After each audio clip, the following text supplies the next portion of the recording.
નમસ્કાર, આપ જોઈ રહ્યા છો આજનો એજન્ડા. હું છું આપની સાથે કૃષ્ણા. અમરેલી ભાજપમાં લાગેલી જૂથવાદની આગ હવે ભાજપ માટે દાવાનળ બની ગઈ છે.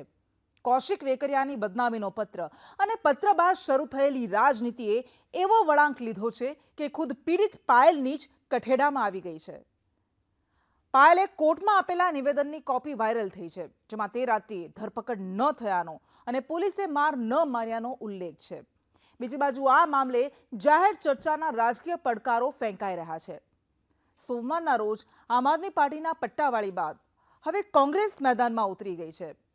કોંગ્રેસ નેતા પરેશ ધાનાણીએ દીકરીના દોષિત સામે કાર્યવાહી કરવા માટે 24 કલાકની મુદ્દત આપી 24 કલાકના ઉપવાસની જાહેરાત કરી છે. કૌશિકભાઈ, કાલ તમારી છે અને પરમ દિવસ ગુજરાતની પ્રજાની.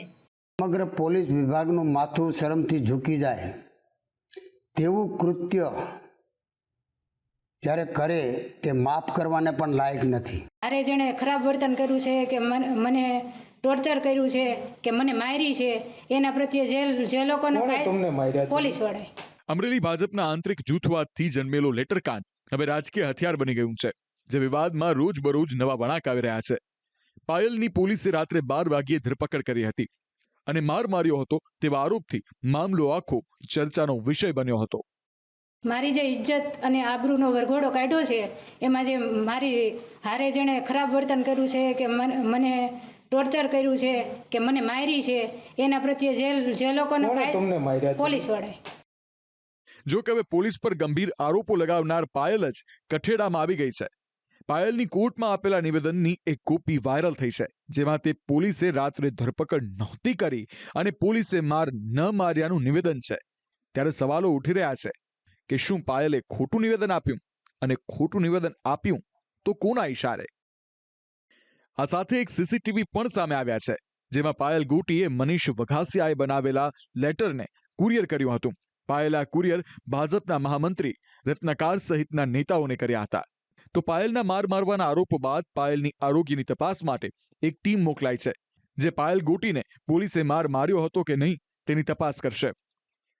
મહત્વનું છે કે પાયલ ગોટી છેલ્લા કેટલાક દિવસોથી ચર્ચામાં છે. પોલીસે પાટીદાર દીકરીને સાક્ષી બનાવવાના બદલે આરોપી બનાવી દેતા પાટીદાર પોલિટિક્સ શરૂ થયું છે. વિવાદ વકરતા દીકરી જામીન પર બહાર તો આવી ગઈ, જ્યાં ફૂલહાર પહેરાવી કોંગ્રેસના નેતાઓએ તેનું સ્વાગત કર્યું હતું. જામીન મળ્યા બાદ દીકરીના સમર્થકોએ સ્વાગત રેલી પણ યોજી હતી. ભાજપના નેતા અને સહકારી આગેવાન દિલીપ સંઘાણીના પ્રયાસથી તેને અમરેલી ડિસ્ટ્રિક્ટ બેંકમાં નોકરી પણ મળી. પરંતુ જામીન મળ્યા બાદ દીકરીએ એક એવો ખુલાસો કર્યો કે તેણે ફરી રાજકારણમાં ઉભરો લાવી દીધો. દીકરીએ આપવીતી કહેતા જણાવ્યું કે પોલીસ કસ્ટડીમાં તેની સાથે પટ્ટાવાળી થઈ. મારી જે ઇજ્જત અને આબરૂનો વરઘોડો કાઢ્યો છે, એમાં જે મારી હારે જેણે ખરાબ વર્તન કર્યું છે કે મને ટોર્ચર કર્યું છે કે મને મારી છે, એના પ્રત્યે જે લોકોને પોલીસ વડે. તમે કોર્ટમાં ફરિયાદ કરી છે? તમને કોર્ટે પૂછવું હોય કે કોઈ? મેં મારા વકીલને કીધું છે. જે બાદ આમ આદમી પાર્ટીના નેતા ગોપાલ ઇટાલિયાએ દીકરીને ન્યાય ન અપાવી શકવા બદલ પોતાને દોષી ગણી અને ગુજરાતની આત્મા જગાવવા જાહેરમાં પોતાને પટ્ટા માર્યા. અને મેં નક્કી કર્યું છે કે આ દીકરીના પટ્ટા માર્યા છે, પટ્ટા મને મળવા જોઈએ અને ગુજરાતનો આત્મા જાગવો જોઈએ.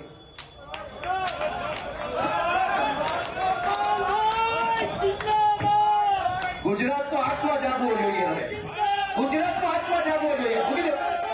આત્મા જાગવો જોઈએ ગુજરાત આખાનો. દીકરીને પટ્ટા કેવી રીતે પોલીસ મારે? મૂકી દો. પરંતુ ગોપાલ ઇટાલિયાની પટ્ટાવાળીથી ગુજરાતમાં લોકો જાગ્યા હોય કે ન જાગ્યા હોય, પરંતુ કોંગ્રેસવાળા જાગી ગયા. કોંગ્રેસ નેતા પરેશ ધાનાણીએ દીકરી સાથે થયેલા અત્યાચાર મુદ્દે ન્યાયની માંગ સાથે જવાબદાર અધિકારી સામે 24 કલાકમાં પગલાં લેવામાં આવે તેવી માંગ કરી છે.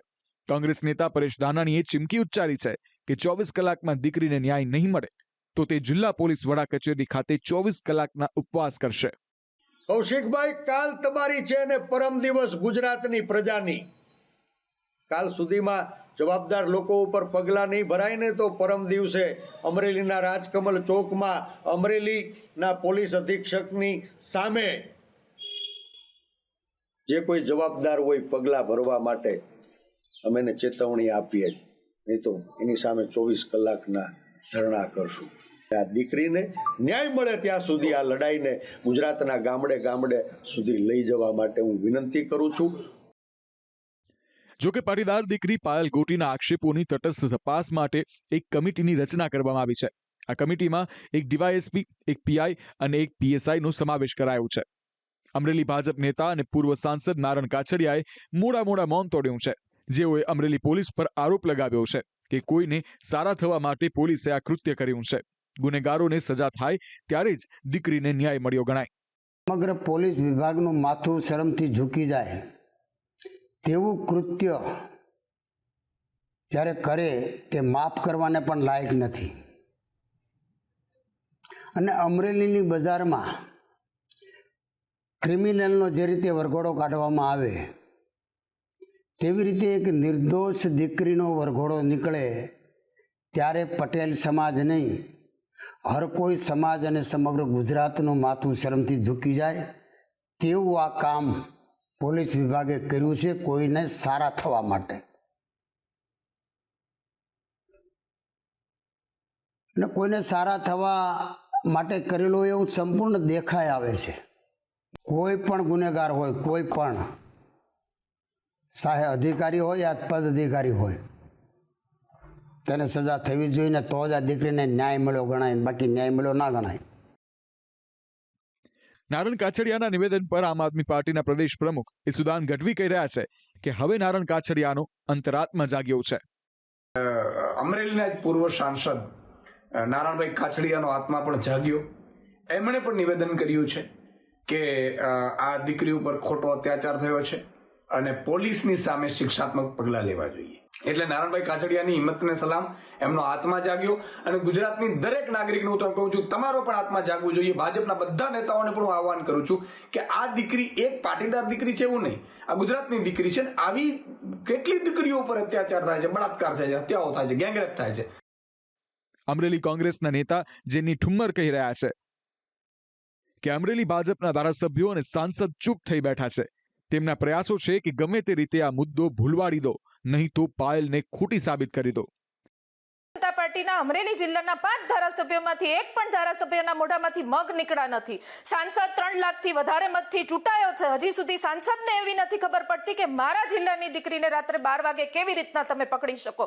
કોઈની લાલ આંખ નથી થતી. એટલે એનો મતલબ એવો છે કે બધાઈને એક લીપાપોતી કરીને જે આરોપો લાગ્યા છે પત્રમાં એના ઉપરથી ધ્યાન ભટકાવીને હવે પાયલ કરીને બધી બુમરેને બધી જોરજોરથી બરાડા પાડીને ખોટા સાચા પ્રશ્નો કરીને ક્યાંક પાયલને ખોટી સાબિત કરી દો અથવા તો મુદ્દા ભૂલવાડી દો. જો કે હાલ આ મામલે પાયલના નિવેદનની કોપી વાયરલ થતા પાયલને જ ગઢેડામાં ઊભી કરવામાં આવી છે. ભાજપ તો પહેલેથી જ આરોપ લગાવી રહી હતી કે તેનો રાજકીય ઉપયોગ થઈ રહ્યો છે. પોતે જે કોર્ટની અંદર એફિડેવિટ કરી છે એની અંદર કહ્યું છે કે એમણે પોલીસ દ્વારા કોઈ પણ પ્રકારનો માર મારવામાં આવ્યો નથી. રાજનીતિ મરી ગઈ છે અને જીવતી કરવા માટે કોંગ્રેસ અને અન્ય પક્ષો જે રીતે આ 22 વર્ષની દીકરી પાયલબેન છે એના દિમાગની અંદર જે ઝેર ભેરવી રહ્યા છે. આખી ઘટનાની અંદર કોંગ્રેસ જે નિમ્ન સ્તરની રાજનીતિ કરી ગઈ અને કોંગ્રેસની મહિલા નેતા એક 22 વર્ષની દીકરીને રાજનીતિનો જે મુદ્દો બનાવીને જે ઝેર કરી રહી છે એ ગુજરાત જોઈ રહ્યું છે, એ ભારત જોઈ રહ્યું છે. અને આના માટે ક્યારેય પણ ગુજરાત જે છે એ કોંગ્રેસ અને કોંગ્રેસના નેતાઓને માફ નહીં કરે. તો આમ હાલ અમરેલીના લેટરકાંડની ભારે ચર્ચા ચાલી રહી છે. પહેલા સરઘસ અને રિકન્સ્ટ્રક્શનનો વિવાદ થયો, પછી જેલ અને બેલ પર વિવાદ થયો, જે બાદ પોલીસ પર મોડી રાત્રે ધરપકડ કરવાનો અને મારવાનો આરોપ લાગ્યો, જે બાદ પોલિટિકલ પડકારો ફેંકાવા લાગ્યા. તો હવે પાયલને જ ગઢેડામાં ઊભી કરી દેવામાં આવી છે. ત્યારે સમગ્ર મામલે હકીકત શું, કે પછી દરેક રાજકીય પાર્ટી તેના પોતપોતાની રીતે ઉપયોગ કર્યો? ત્યારે હકીકત તો આ સમગ્ર મામલાની નિષ્પક્ષ તપાસ બાદ જ સામે આવશે. ત્યારે પોલીસની તપાસમાં શું હકીકત સામે આવે છે અને શું તેનાથી પણ ફરી નવો વળાંક આવશે તે જોવું રહ્યું. બ્યુરો રિપોર્ટ, સંદેશ ન્યૂઝ.